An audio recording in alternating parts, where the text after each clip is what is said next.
excerpt that I'm going to read is from Martin Chuzzlewit. The scene occurs in the beginning quarter of the novel after the Pecksniff family has returned from their trip to London.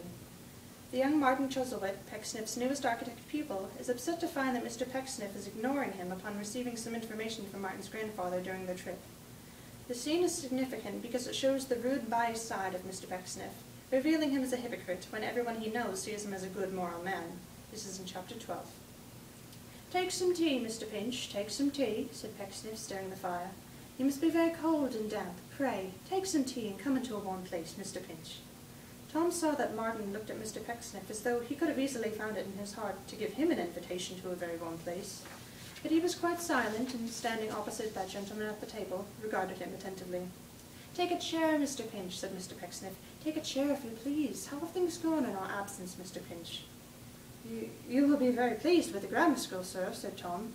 "It's nearly finished." "If you will have the goodness, Mr. Pinch," said Pecksniff, waving his hand and smiling, "we will not discuss anything connected with that question at present.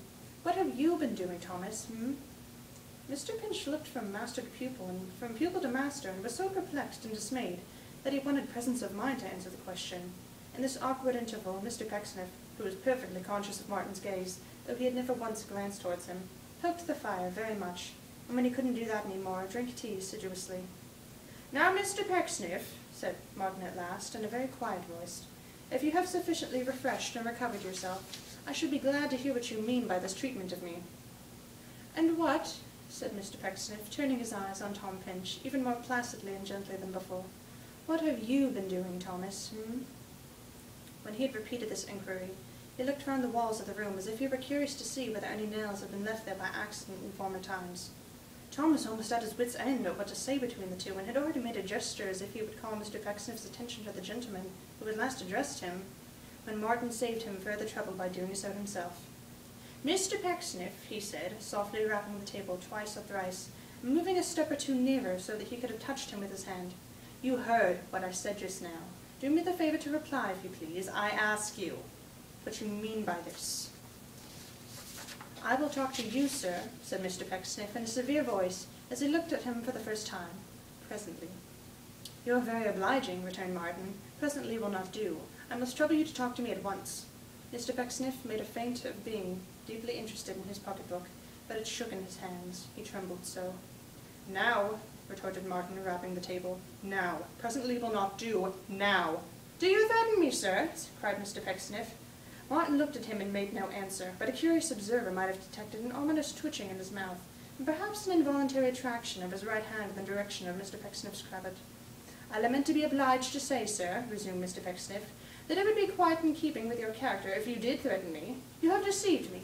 You have imposed upon a nature which you knew to be confiding and unsuspicious. You have obtained admission, sir," said Mr. Pecksniff, rising, "to this house on perverted statements and on false pretenses." "Go on," said Martin, with a scornful smile. "I understand you now. What more?" "Thus much more," cried Mr. Pecksniff, trembling from head to foot, and trying to rub his hands as though he were only cold. "Thus much more, if you forced me to publish your name before a third party, which I was unwilling and indisposed to do, this lowly roof, sir, must not be contaminated by the presence of one who was deceived, and cruelly deceived, an honourable, beloved, venerated, and venerable gentleman, and who wisely suppressed that deceit from me when he sought my protection and favour.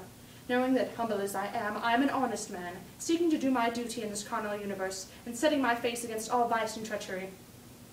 "I weep for your depravity, sir," said Mr. Pecksniff. "I mourn over your corruption. I pity your voluntary withdrawal of yourself from the flowery paths of purity and peace. But I cannot have a leper and a serpent for an inmate. Go forth," said Mr. Pecksniff, stretching out his hand. "Go forth, young man. Like all who know you, I renounce you." With what intention Martin made a stride forward at these words, it is impossible to say. It is enough to know that Tom Pinch caught him in his arms, and that at the same moment Mr. Pecksniff stepped back so hastily that he missed his footing, tumbling over a chair, and fell in a sitting posture on the ground, where he remained without an effort to get up again, with his head in a corner, perhaps considering it the safest place. "Let me go, Pinch," cried Martin, shaking him away. "Why do you hold me? Why do you think a blow could make a more abject creature than he is?"